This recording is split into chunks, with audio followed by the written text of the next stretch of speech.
All right. Don't need Yienyee, that. nice to meet you. All right, Hi, so nice hey to guys, meet so you. this is what we call the Builders Podcast, where I invite really inspiring people out here to talk about their journey building stuff and crafting a path for themselves. So for today, I have Yienyee here with me. She used to found a company back in the days. Back in the days, make it sound like she's very old, but I think it was 10 years ago, right?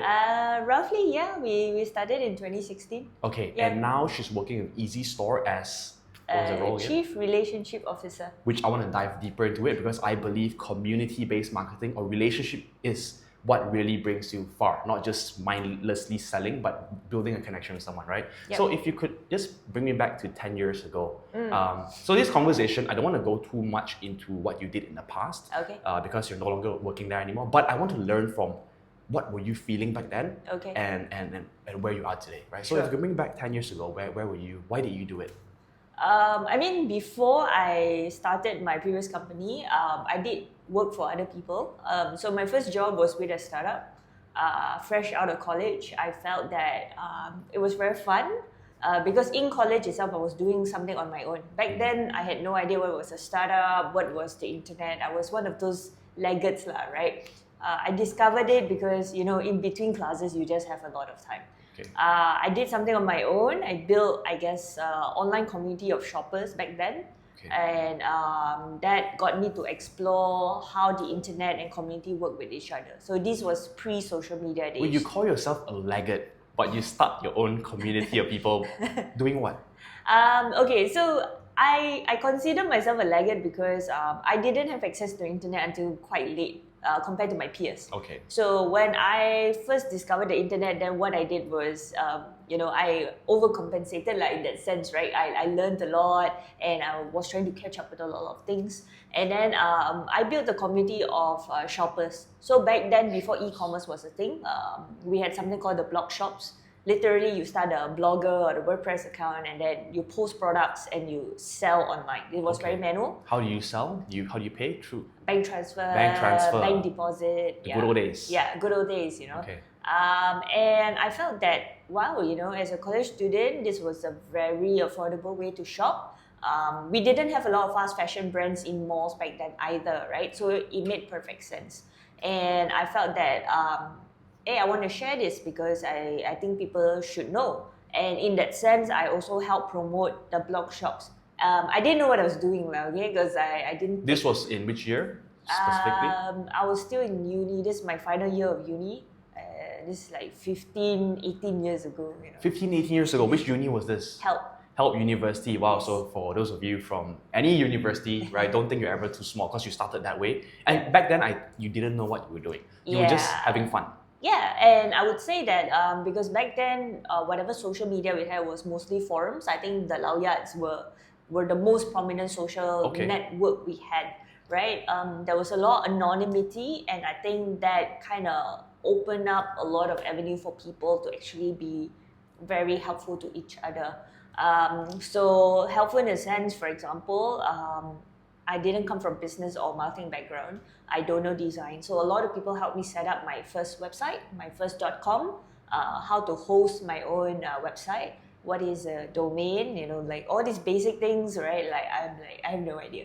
I studied... Wait, were you really not into business back then? You were just doing it for fun. Is that true? Yes, is that really true? Yes, it was passion because I studied psychology. I was just forever curious about human behavior, right? Okay. And I love shopping. So I felt that kind of fulfilled two of my interests. And I didn't know I was building a community. I was just like, hey, there's a lot of people like me, let's put them in one place. And it was all online. But why did you want to put them in one place? I felt that it was very fun that people who share the same interests could talk more about it. There was no such space. Again, this is pre-Facebook, Instagram days, there's no groups. That's amazing. I can relate to you because when I first started my career, I learned to code. It was so difficult, right? And I literally just built a community of other people who were from any industry, from legal, from accounting, anyone who was trying to learn up some kind of software. I brought them together to just learn, just to have that energy going. Yes, exactly. Okay, so from there, you built somewhat of an audience, I'm guessing. Yes. Yeah, so it was purely online, and then it got some traction because people love to find good deals, and these were all local, up and coming, brands in Malaysia. So of course they were either drop shipping or reselling products. This is very, very early days. And because of the community I built, it actually helped to grow their sales and business. So I learned business that way, right? It was, so you were contributing to their sales? Correct. Wow. Yeah. Wait, where was your community? Basically, I built a blog, right? You built a blog? That aggregated all the different When you blog say shops. aggregate, you mean manually aggregating or you At the scraping people in? Yeah, again, not technical background, right? So initially, it was just a manual product review. I would just go and pick what I like, talk a little about it, and then backlink it back to them, right? I didn't know what was affiliate. I didn't know what was RSS feeds. I didn't know what was scraping. Again, zero tech background. I didn't even know how to set up my own .com, right? That's how nascent it was back then. So along the way, I had a lot of people help me, and then I had the idea. I was like, okay, this is a bit too much manual work. Can I actually build something that automatically crawl this kind of thing? So thankfully, I met someone who helped me do just that. So it could crawl the updates automatically, but I still did the curation of the reviews. So imagine it like a KOL today, kind of reviewing products. Okay. But this was... You were that KOL in a way? Yeah, so back then there was no KOL term, right? Everyone was a blogger, right? What was it called? Yienyee or was it Avana? No, it was this was pre-Avana days. What's it was called a Shopaholics then. Shopaholics. Yeah. So if you ask some of the people now who used to run a blog shop, they might have heard of it lah. So beyond online, I did also a lot of offline events, bazaar, shopping This was bazaar. after uni, I'm guessing? Yeah, actually during uni as well. Wait, then you got a job, right? After uni?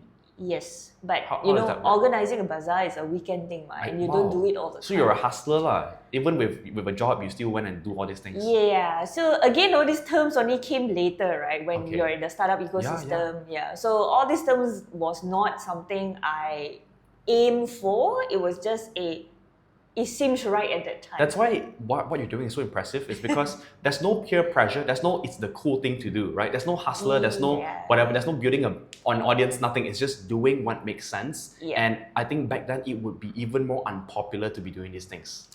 Or am I wrong? I mean, well, my mom was asking me like, "Girl, why you do this? It's a lot of work and doesn't pay much, and it's not really a career." I did have some thought of, hey, once I graduate, can I do this full time? Again, no business background, and we didn't have as robust as an ecosystem today with the resources. And I thought like, you know what, I'll do this on the side while I get a full-time job and learn about the business world. So that's what I did.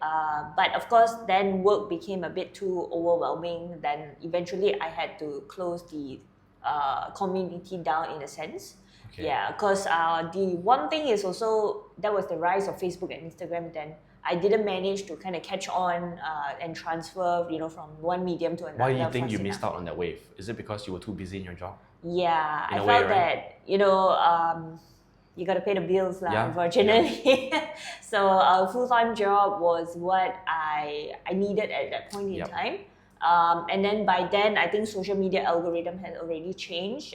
And also the blog shops that grew with me were also my peers. So they also went on to do their, look for a job. Oh, I see. Yeah. So they were your peers, meaning a lot of them were like your age group back then, Correct. college people. Yes. I see. So okay. the brand owners and myself, we were similar groups. I think some of them that did really, really well and expanded to today into even full retail, selling overseas. Locally, Doublewood from Penang, room 808, I think they have a couple of boutiques around town.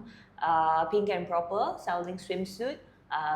So they started from the blog shop days. Love Bonito, obviously everybody knows, also started as a blog shop, but from Singapore. Oh shit, wow. I think that's one of the more renowned brand names.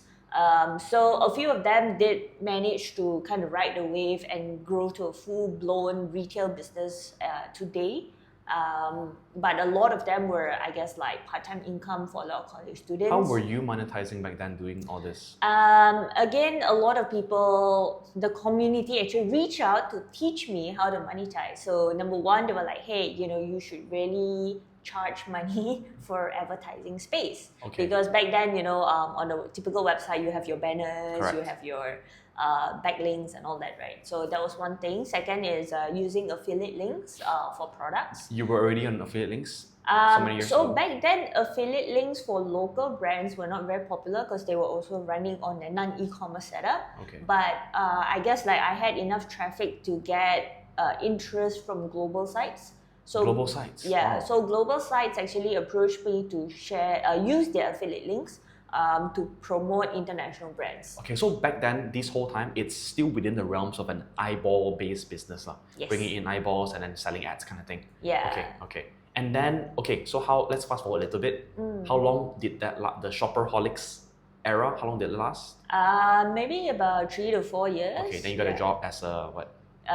My first job was, I don't quite remember the role, but it was around building community. Basically, I got the job because I started this community. They wanted me to replicate something similar.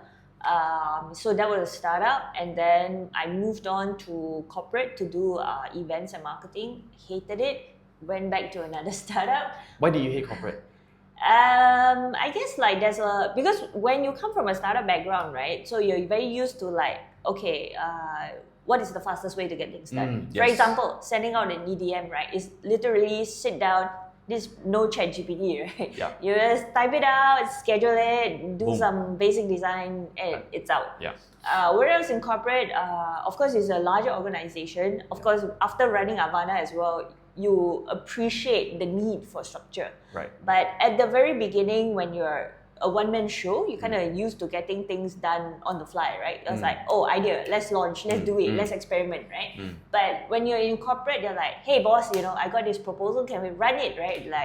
We need approvals, we need budgets, we need, everybody needs to It's just the have velocity a of things, really, having more and more people, meaning more complexity there, right? And then, of course, there is a lot of brand image, correct. There's a lot of red tape, and then it's really what moves the needle. But for it's corporate. comfortable, right? In the corporate? It was not comfortable for Oh, it wasn't me. comfortable. In what way? I mean, I guess my corporate experience wasn't the very high paying and then a lot of benefits kind of corporate. Oh, no, it wasn't. Okay. Yeah, I was. It was a very junior role. I was dealing with events. It was very fun in a way. I got to learn quickly. Via different industries because. Do you get to make mistakes on their budget? I was very scared to make mistakes, right? Damn. Because it wasn't my budget. You're too nice. You're too nice. Yeah. Okay. So I felt that I had to be overly cautious, and in that sense, it wasn't very fun, lah, right? Okay. Yeah. So how many years of working? Corporate was 2 years, but plus minus, I worked about 4 years before I met my late co-founder. Then we started Avana. Wait, so this whole time in corporate, you were not doing anything else? You were just focused on working? Yeah. Oh, wow. Yeah. Okay, that's very, very different. So I kind of went two extremes, Yeah. and in a sense, I wanted to give myself the opportunity to say, been there, done that, you know. Yeah. So I went to the most extreme of things, tried it, really have a sense of I get it. I get why corporate needs to be that way. Yeah. But understand. It's not for me. Correct. Right. Correct. That's the time and place for everyone and everybody, correct. Right? So it's for you, it's just not for you. Yeah. Okay. I learned a lot, and I had a very good boss and a very good team. But ultimately, is not what I want to do long term, right? And I wanted to really try corporate at a very young age. So I graduated when I was 21. 22 to 24, I was in corporate. And I was like, okay, I'll give you while I have the energy to do so, right? Learn a lot, really start from bottom up, right? And I'm like, no, I cannot. You spent your prime years in the corporate. Yeah. Okay. So, and in prime years, after everything that I went through, I feel that you just continue to reinvent yourself as the phases go, right? And That's it might true. be different for everyone. That's true. I think the old ways of looking at your career or your prime years it has changed with technology, with social media. I mean, frankly speaking, when I was in college, I didn't know what I was going to work as when I graduated. But that was the rise of social media. Okay. I've been to interviews where I proudly shared what I did during college, and they were like, "Oh, you just got lucky." Okay. Yeah. felt halfway insulted and also kind of curious, like, oh, this is how the other side I think they don't appreciate the amount of grit and tenacity it takes to go and just do your own thing. To think independently thinking for yourself. Yes and no. I think there's multiple ways to look at it. I think from an entrepreneur's point of view, yes, definitely grit and resilience and all these things, right? And this is what we as employers value in a talent. But you've got to understand when the organization is very big, very bloated, their HR are just HR. Yeah, correct. They may not recognize this until it goes through multiple layers of interviews. And I think the lesson here is don't take things personally, right? Everybody has their own worldview and just choose where you want to be, right? Yeah, go somewhere you correct. belong, basically. Okay. Yeah. So then you got an idea for Carvana with your late co-founder, Yeah. Who was also your husband, right? Yes. Okay. And then I'm guessing it was at the start. It must have been tough also, right? Because you guys were building a product. So we started as a dev house actually. Oh, wow. Yeah. So he was the tech guy. I was the everything else person. Shit. It was we were doing projects and then we built a prototype for Avana back then.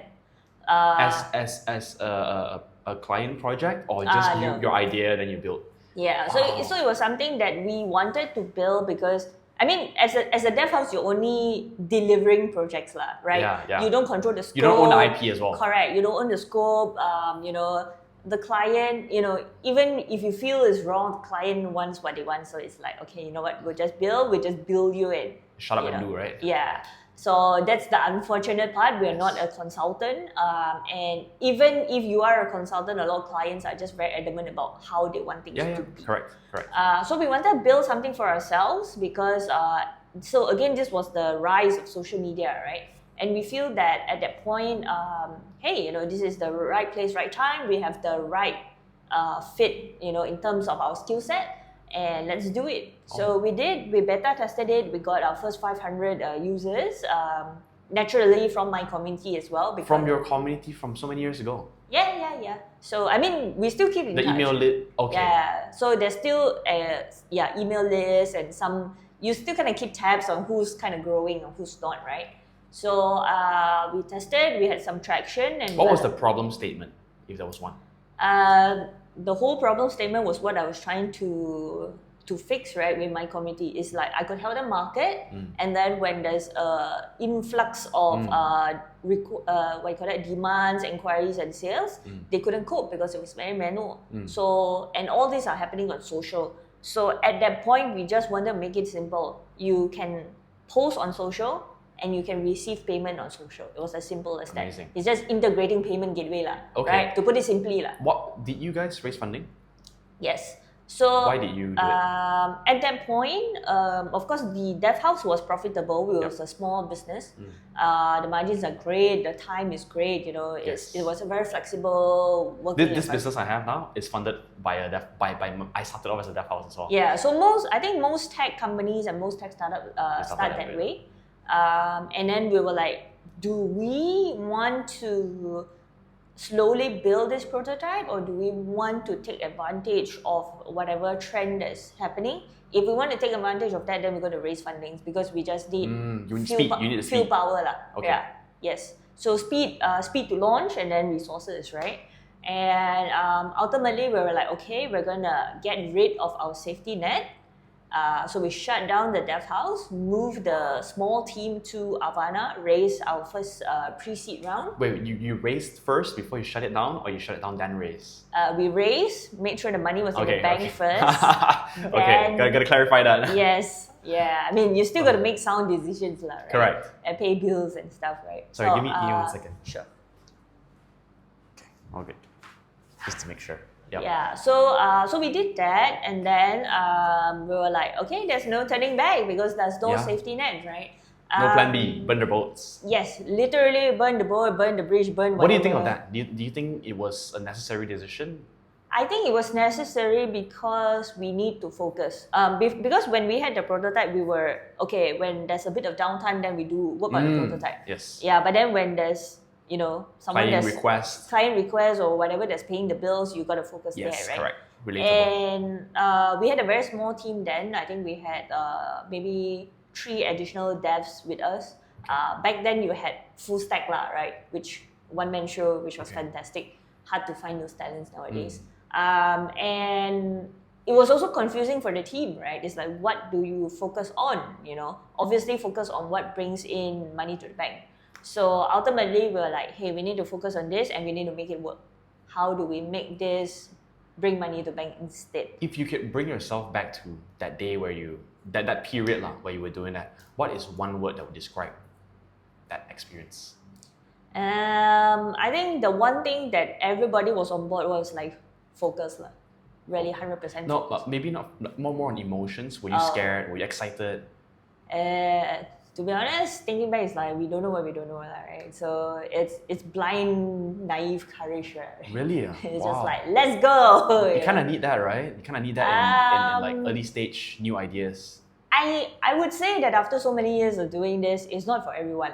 Yeah, of course. It's not for everyone. First is learn to recognize your own risk appetite. Second is I think people who take this path is one or the other two extreme. One is either you have the privilege of taking this option, meaning to say that you don't have much commitments or responsibilities. You have the freedom of time. You're probably a single person, not married, not with No child. kids, have healthy parents. Yeah, so you have the privilege in that sense, right? Or the other extreme is that you are desperate, you have no other choice. Nothing can sustain, or you're out of options. Then you go for it, right? Because you technically got nothing to lose. You look at the normal distribution, everyone is like very comfortable in the middle. It's Correct. like the two ends. Correct. Yep. So I think a lot of people discount the what is that term? Unfair advantage that different people have, right? So we always look up and we always punch up, right? It's like, oh, it's not fair, you're born with a silver spoon, you have an inheritance, your parents are so and so, blah, blah, blah, blah, punching up, right? But there's also a lot of unfair advantage for everyone else. Very simple, gender, right? So I think there's a lot more awareness about women entrepreneurs, and sometimes it gets skewed. It's like, women entrepreneurs only do this, right? So I remember getting invites simply because there's not enough women entrepreneurs in tech. So I'm like, I'm just filling a quota lah, right? I'm not insulted. I'm just putting it out there, right? Yep. Yeah. So again, unfair advantage.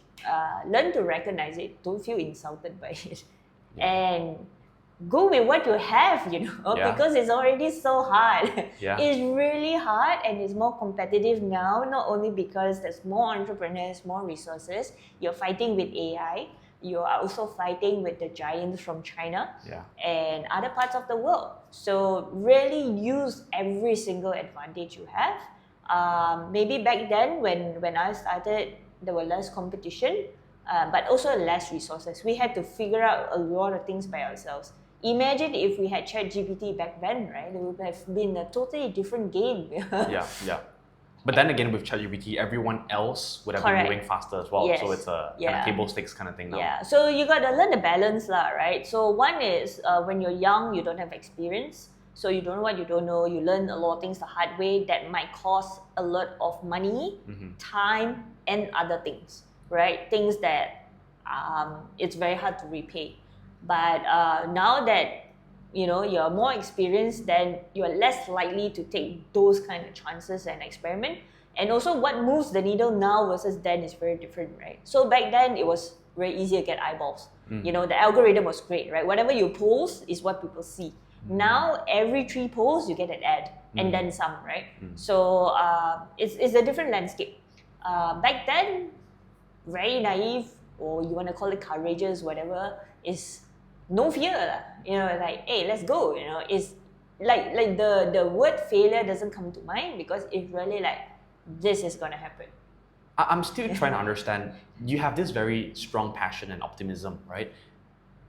I don't think it's a generational thing. I think it's just a you thing. I think you have it. I'm sure. Are you saying everyone around you were like that? back then? No, not really, because for example, my friends, my close friends, then they are not entrepreneurs. They want a stable job. Okay. They want a family. I think we just have different wants in life. What do you think contributed to you having that chip on your shoulder? The fact that you want to go out there and do this very uncomfortable thing? I think it could be a mix of nurture and nature lah. So firstly, I'm an only child. Oh, okay. Both my parents worked, so I had a lot of time alone by myself. So I was the latchkey kid lah, right? So after school, I would come home and basically I can do whatever I want.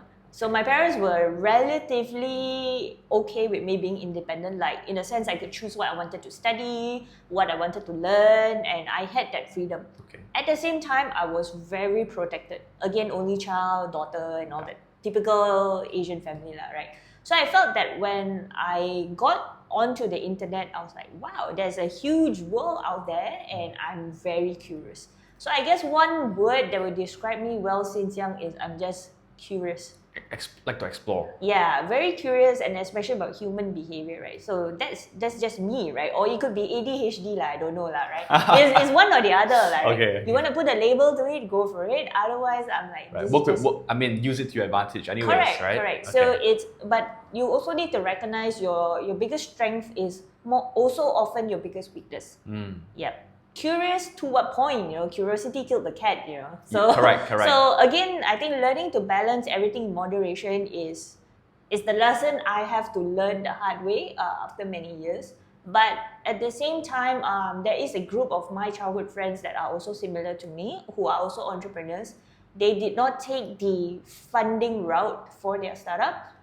They grew their business organically, but we are the same type of people, problem solvers. We see something, we can't help but like, hey, why like that? Yep. Yeah, it's both nice and not nice at the same time. It's like you never have downtime. You can't just be. Yeah. Right? Yeah. You're always like, hey, why actively like this? trying to solve something. Why, like you watch a movie, right? Like, it's like, oh, why did they do it this way? What's the idea? After all these years, do you just be now? Do you do that a bit more now? So after my late co-founder and the business went into some trouble, I guess like that's the first time I was forced to just sit still and really let things be. In that sense, to put it simply, of course, it's not just let things be. I had a lot of things to handle, but my hands were tied for many, many things.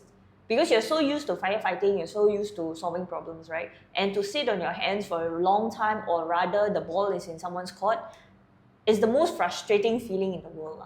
Yeah. So you're all like, yeah, let's go. And then it's like, no, for once in your life, sit still. There's nothing else you can do, right? So I've asked multiple people around me for advice.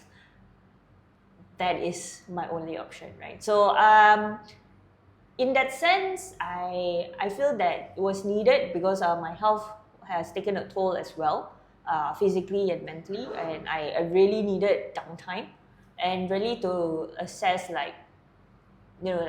what do I want to do in my life. It could be midlife crisis, because this is also an age thing. And this is after the passing of your... Yeah. Okay. So I'm like in my mid-30s now. So again, midlife crisis. So a lot of things to think about. Would I make the same decisions back then? Maybe half, not all. Now that I know better, of course, hindsight is 2020, right?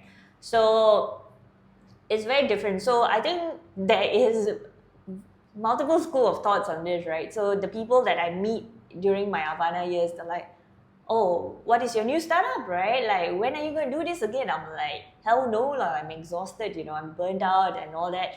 They're like, no lah, you sure do one lah, I can see it in you. I don't know what people see. I'm just like, I need to take a break. I'm very tired. Then the other half is like, oh my God, you're an employee now, how could you? I'm like, why not? Yeah, why not? Yeah. Gotta pay the bills. And I mean, beyond that, I really enjoy what I'm doing now as well. I feel that I'm very grateful for the opportunity, and it's also a space that I'm very familiar with, right? Yeah. So they do this. They do social commerce and all that stuff. They're a bit more mature in terms of their offerings compared to what Havana has built. Easy Store has been around for twice as long. So one interesting fact that I realized was that you did your own thing, which is the shopaholics thing, and then you got a job through your connections there. And now, from your experience in Havana, you also got a very good job from your experience in Yeah. Havana, right? Yeah. So I think a lot of people are always saying that, hey, don't do business, there's no exit plan, if you fail, you're dead. Actually, no, right? Being a business owner, being someone who's like calling the shots of these things, it gives you so much more exposure and experience Yes. that other bigger companies, the Yep. older school, slower ones, will value us so much because we Yes. move so much faster, we think and we solve Yep. problems. So the no exit is not really true lah. It's just, are you okay with the options, right? A lot of people say, oh no, there's no future or no potential.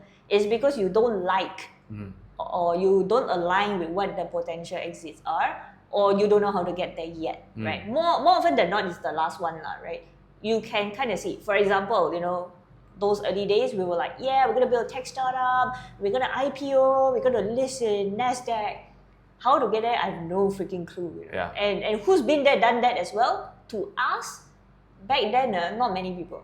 Yeah, you really don't know where to start, right? And you just like, hey, one day at a time, one step at a time, we'll figure it out, right? That's good. Yeah, but basically the mindset is always like, I'll figure it out. I'll be able to solve this, right? I love that mindset. When a staff or anyone around me says that, that's like music to my ears. Like I get like, wow. Yeah, so I think it takes a certain type of people lah. So the funny thing is, it's very hard to tell a HR personnel this. Yeah.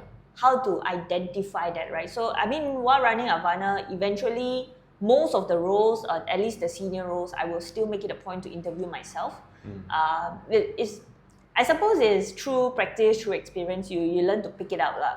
And it's just something that you want like-minded people, but not too like-minded to be part of the fundamentally aligned people lah. Okay. Yeah. I want to talk a bit about, before we move on to easy store in your current life, the last few things I want to ask is, with your journey in Havana, the people I speak to, I like to ask, what's your top 5% and your bottom 5% experience? So your top 5% are those things that are so significant to you that maybe it changed your trajectory of life, or it's something that really, really means so much to you? So top and bottom. I guess like the top one, again, I'm a very people person, right? Is really being able to see some of my team members. We took them on as interns. Again, they took a chance on us as well, right? They could have gotten a job anywhere else. They chose a startup. They took a chance on us.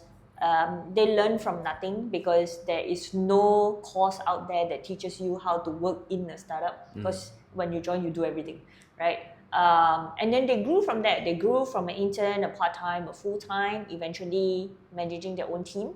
And then they move on to greener pastures, and very happy for them, very happy to see their growth. And that, hey, you took a chance on us and it really worked out for you. And I've had a few of those stories, so those are some of my happiest moments.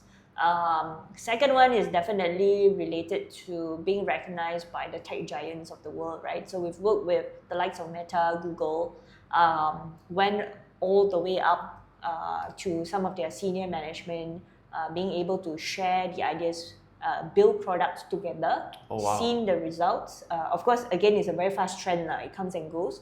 But at one point, like, people recognize us, and I think that's amazing, right? Coming from Malaysia, a small team, and we're not Ivy League background, and we didn't have the connections and all that, right? Being able to really prove ourselves, I think that's also a win. Of course, the losses are then we didn't have a mentor, advisor, that kind of roles, that kind of guidance. The VC wasn't playing a role? So there are many types of VCs. Let's continue. There's many types of VCs, and that's a topic for another day, okay? But we didn't have someone from the industry that could kind of... I think what is important is that you need a mentor advisor that's kind of 1 or 2 steps ahead of you. So you know, like, okay, what's next? Versus someone that is too far away, that's right? Correct. It's like... Very different, right? Very different. So we spoke to some of like the Sunway management before, right? And for us, we were like targeting, okay, double-digit millions, right? They're like, it's a drop of water for them. Yeah. So again, perspective lah. So because of that, I think we didn't have advice, or we didn't seek out either way. We made a lot of very costly mistakes. Some that cost a lot of money. Some with hiring or what? Hiring, building products, because with tech, right? So we had our V1 on a very obsolete tech stack, and then we wanted to migrate to V2. What was the tech stack? What was it already? I can't remember, but it's a very old one that we had to hack it, right? So because we hacked it, then only one dev could maintain it. And then we built a new one hoping to migrate it over. But at one point we were basically maintaining both tech stack. So very costly and not efficient way of working. But again, tech debt is common around among tech companies. But again, not enough experience to kind of manage this thing. So it costs money. When it costs money, it also costs resources. And then it costs the team to be very confused. What are we working on? Why are we wasting time on this? It's easy to say, very hard to do, because when you grow, whatever moves the needle is then a bigger chunk of things, right? More people need to be involved. Then on top of that also, I guess we stretch ourselves a little bit too thin. Again, we were chasing we need this, we should try this, experiment, but we don't pull the plug fast enough. So we stretch our team and ourselves very thin. So most of these are with what, like go-to-market plans or what?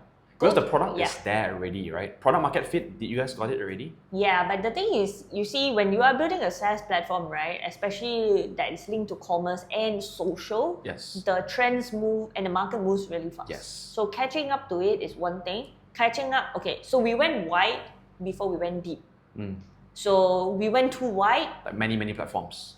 Yes, but we never had time to go deep.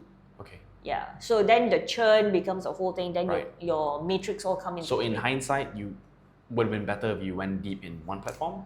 Lesser platforms? Lesser and deep dive and focus. So we started very focused, and then I guess, to put it simply, along the way we got distracted. And we forgot our core thing, right? Which is focus. And of course, with COVID in the play, that just complicates things lah. COVID didn't make things better?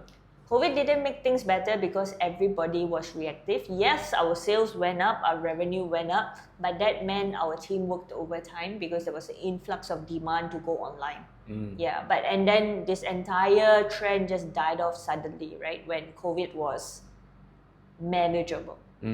So the trend did not continue.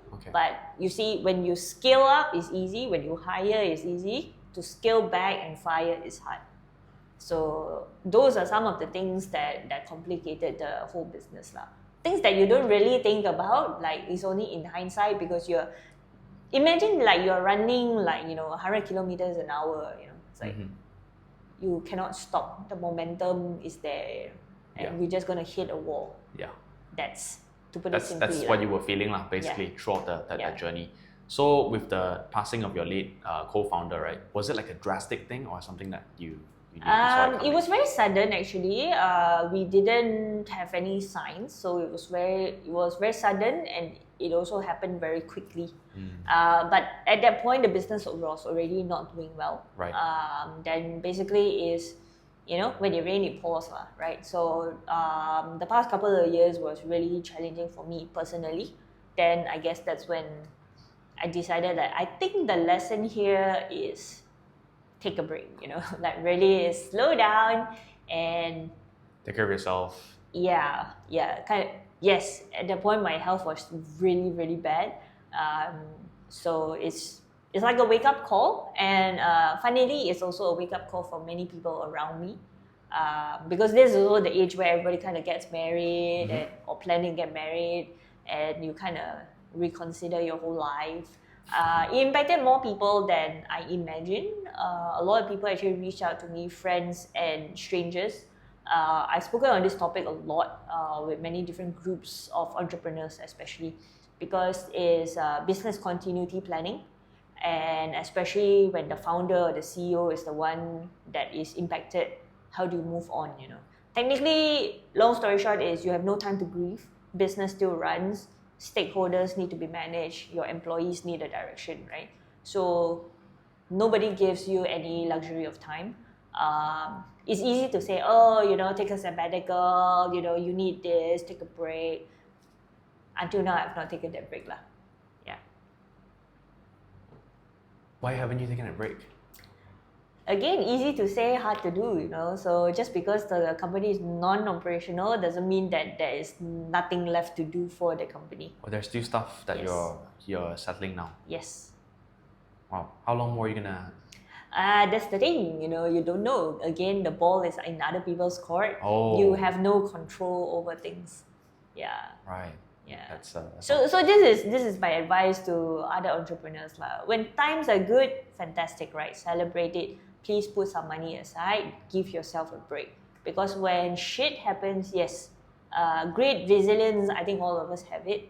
But how many times can you take the hit lah? Yeah. And sustainably, right? Yes. Continue going. Yeah, and you know, we are all aging. We don't bounce back as fast. And is that really a life that you want for yourself? Especially to the entrepreneurs that have children and have commitments. Just because you're aging, your parents are also aging lah. Let's just put that into context. And I think you've got more responsibilities. So, which TLDR, if you want to do anything, do it earlier and do it fast? Is that what you're saying? If you have that luxury, go for it. I think you'll bounce back easier. Then you can been there, done that, and then move on. Because obviously, as you age, then the chances of your parents not being in good health is higher. Your peers making more money, which is opportunity cost as well. And you yourself as well. Yeah, but then you have the benefit of experience lah. So you would make very different choices. Correct. But it's reached a point where you really need to think of what is the most practical decision there. Okay. And what are you doing this for? You know. Okay. And when to call it quits. When to call it quits. How do you navigate that now? A lot of people are like, of course, this is also me like a couple of years ago. Right? Oh, this is my baby. You know, I built this. Who am I without this? The identity becomes so merged with the business or the company, right? It took me a while to find myself lah. Like for lack of better term, it's like self-discovery and all that. I think it's important because otherwise when something like this happens, you really fall apart. And it took me, I'm still working through it to really find myself and build myself again. Take your time, right? Because these things, they take time. You've been in the hustle for so many years. Yeah, it feels like forever, you know. I used to tell my team every year in a startup feels like 5 years, you know. So I've aged like 100 years by now. One question I'll ask this for myself, right? Sure. It's, I think you guys expanded to Indonesia. And how big was the team back then? So when we expanded to Indonesia, we also moved our engineering team to Indonesia. So engineering was 1/3, Indonesia ops was 1/3, and then the balance 1/3 was in Malaysia. So 2/3 in Indonesia, basically. And you had like a leader in Indonesia overseeing everything? So my late co-founder oversaw Indonesia, and then I took care of Malaysia. Remotely? No, he moved there. Oh, he moved there? Yeah. Oh, wow. Okay, how was it like going into Indonesia? Is it like, so it's recently tough. I spoke to a mentor of mine, and he mentioned that, because I always struggle going abroad, and my playbook is digital, I'm a digital native, right? So he mentioned to go abroad, find a partner there first to help you and then discuss a deal with them. Is this something that you would say you would recommend? Assuming you got product market fit, of course. That is the, the pilot lah that everybody should run, because then you don't have any overhead costs and all that. Okay. For sure. But I think the challenge is really finding a trustworthy partner, right? And this applies to all countries, not just Indonesia. Find someone that, again, fundamentally aligned. Number 2 is what's in it for them, lah. You know, to work, to commit. It's very hard to get people to commit, to be honest. It's almost like trying to find another co-founder, so to speak. And I think one thing that you don't get when you join a lot of these accelerator programs or all these, you know, expansion programs, I think MDEC does a lot of this. That's one area to kind of explore. So you have some layer of filter who is a trusted partner, right? So it's to tap onto these programs. But ultimately, I think beyond finding a trustworthy partner is the next one is understanding the nuance of the market. So of course, it's easy to read up on the laws, it's easy to read up on, okay, this is what the market wants, you get stats, you get data, blah, blah, blah. You need the actual human touch, you know. So one way is definitely go there yourself and be a local. it means by that is don't go there for a holiday, go there and live like a local, right? Like eat where they eat, try to speak their language, what is their day to day. Make friends with them. Yes, really understand their day-to-day challenges in life, right? Especially if you're targeting business owners or individuals, what does their life look like, right? So it's very easy to assume that, okay, in Malaysia, we have the metropolitan city, the suburban, and then, beyond that. That's not how Indonesia is built, and then we have the different states, the different governance, right? There is all cities, but every city is like a different country. So understanding the nuance of the people, their needs, their behaviors, I think minimum 2 to 4 weeks, try living like a local is very important. So do you recommend the path of living like a local and doing it yourself, or still finding someone? You should always start with a partner, because I think the factor of cost is very expensive. Yeah. And do you mind sharing how did you find this partner? How do you structure the deal with him? We tried a few partners, to be honest. So we tried a few partners until we found that, okay, we got to adjust a bit of our product for product market fit. Then only when we started getting traction, then only did we start having our operations there. Otherwise, we were depending on partners. But again, when you're depending on partners, they're basically resellers lah. They're basically resellers lah. Yeah, they're basically resellers because they have no control of product. They will give you feedback, but again, localization is important. But you need someone there to share what localization means. Understand. Yeah. So, did you have a separate product for them, like a Indonesian website? We didn't. We adjusted some of the features for the Indonesian market lah. Yeah, have to lah. But yeah, have to, because it's just a different behavior altogether. Different behavior lah, right? Yeah. Okay. For example, there everybody shops on marketplace, right? And a brand.com is very uncommon. Yeah. How do you compensate this partner? Is it not equity, right? There's no right or wrong way to do it. It's really what makes sense for the both parties or multiple parties. Yeah, it's a negotiation, and in your case, in our case, it was a mix of everything lah. But ultimately, it was more commission based than anything. It was more commission based than anything lah. Yeah. Okay, and was it there long term, this partnership, or you guys took over after that? It started as a partnership, but eventually we ran the ops full time lah. Yeah. Why? Is that because Indonesia was our focus market? So you wanted more control of things. But if, let's say, like example, you were to go and launch in Germany, for example, not a core market, then you would have just let it be. Yes.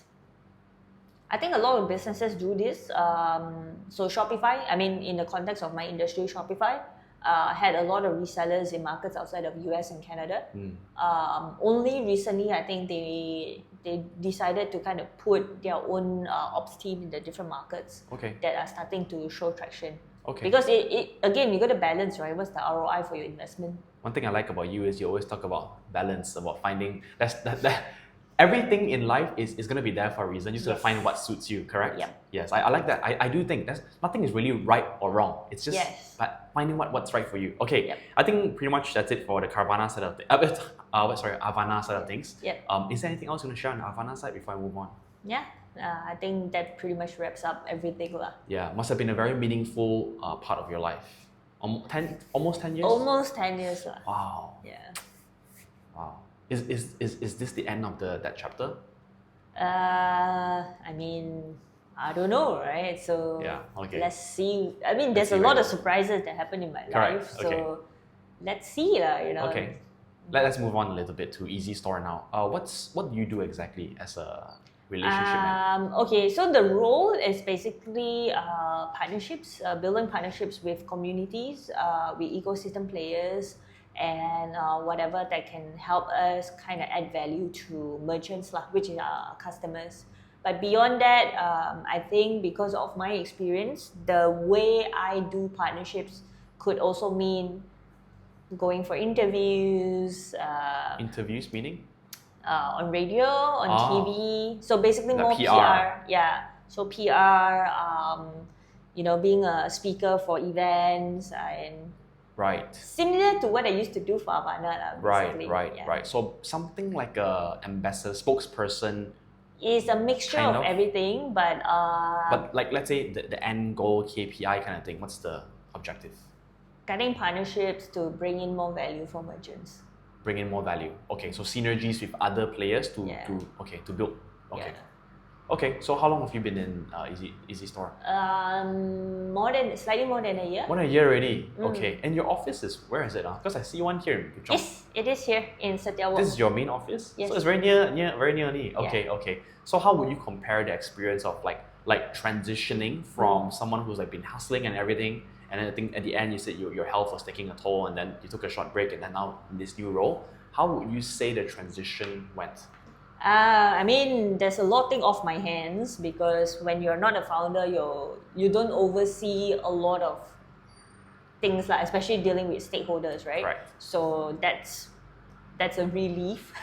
Right. Don't have to worry about everything anymore. Correct. So because everybody's problem used to be my problem, right? Correct. Yeah, managing up Everything. and managing down. Everything, right? every single thing. Yeah. So now I guess like I get to work in a space where hopefully is what I excel at, something that I've experienced in, and something that I enjoy doing, and it's been great. Yeah. For me, I value people a lot and culture in the team, right? Like you mentioned just now, some of the HR people just don't understand what it means by getting it. For me, I'm very strict with values that we have in our company. Everyone must hold a set of values that we have. For yourself, how do you see if you were to find like a rock star person to work with, someone who you really want to work with, can you describe some of the traits of this person? And if there's a difference between someone who will belong better in Avana or someone who will belong better in your team in Easy Store, is there a difference? I would say that because Easy Store is a bigger team and they've been around longer, they have slightly better structure, but it's not like corporate lah. So things still move fast. You still get to experiment with things, but there is some more structure. I think Avana was chaos lah, right? So it's just how it is. But over the years, I think dealing with different team members, I think what is always important, and this is something that I used to tell my team. First, you got to be very teachable lah, right? Teachable. Regardless of your background, regardless of what you learned in school, understand that when you join a startup, there's a lot of new things that happen every day, and I myself may not have all the answers. You got to accept that, because a lot of people come to work and they're like, oh, you the boss, right? You know, you should know. No. And you need to tell me what to do, right? So I think that when you go join corporate lah, okay, you need structure, and this doesn't work for you. I've turned down a lot of candidates during interviews actually because of that. Same. Yeah. Second thing is, if you want a leadership role in a startup or like a fast-moving company, then you need to be able to teach. Some people Teachable and being able to teach. Yeah. Wow. So a lot of times people are teachable, very willing to learn. Okay. Cannot teach for the life of them lah. It's not to say they are stingy, right? Okay. It's not to say that I'm scared if I teach you then you take my job. Okay. It's not that mindset. It's just that they simply cannot teach. We say teach, could you explain what you mean by teach? So there's a lot of managers out there, right? So managers' role are really like, I need this done. They assign, they follow up very diligently. Fantastic, right? They just chase you to the ends of the earth, right? Okay. That's it. They are not able to recognize the weakness and strength of each individual, kind of help them groom it or work to their advantage. Okay. Yeah. So one thing I did in Avana was that I always told my team, you are hired for this role, but if you feel the need to explore something else, let me know. You can go horizontally anytime. And then, as long as you're doing something that you want to be doing, right? Otherwise, it's like no one wins here. You're paying them to do something. And that's the whole point of joining a startup, right? So you get to explore. Otherwise, join a corporate, you just work in a silo, right? To put it simply. Okay. So teachable and then being able to teach. Because if you cannot teach, I think it's very hard for you to hold a leadership role. I don't want managers. Okay. I need team leaders. Do you have a different set of values for leaders and everyone else, or is there like a common set of values that everyone must have? We try to have it just one common thing. Like, we're not a very big company to begin with, right? And I just want everyone to have the same mindset. Okay, so along the line, you still need to be teachable and be able to teach, even Yes. for the junior ones. Yes. Okay, very good. Yeah, Because being able to teach shows some form of leadership correct? Yes. And I need that cycle to continue, right? Otherwise, maybe I end up with one leader and 100 team members, right? And that doesn't work. Correct. That ratio doesn't work. Okay. So I need everyone to kind of work towards that so that the business kind of runs itself. Okay. Yeah. Then along the ways, I think culture, their own culture, I'm not talking a company culture, also is in the mix because everyone comes from different backgrounds, right? And then you really got to emphasize that, hey, this is a startup setting. We don't know what you don't know. Things will change. We need to move fast. Agree to disagree. It sounds very common sense, but all the common sense is not common, right? Yeah, you gotta make a space that's safe enough for people to disagree. Okay. Because especially in Asian culture, right? Correct. People don't want to speak up. And then sometimes your leaders could be younger than you, right? Your leaders could be female, which is the exact position that I was in, right? It's very hard to get my point across other than using the fact that, hey, I'm your boss, you just listen, which is something that I do not want to do. Yeah, definitely not. So and I also need to be willing to admit that, hey, I could be wrong as well. We need to be able to learn from each other. Getting that done is quite hard. If the team members are from your traditional, very Asian culture where you don't speak up. And so you gotta kind of pick and again balance it, right? So you might get some very rogue ones, you might get some very timid ones, and how do you make it work? Because everybody brings their strength to the table, right? So the traditional way of this is your scope of work doesn't quite work.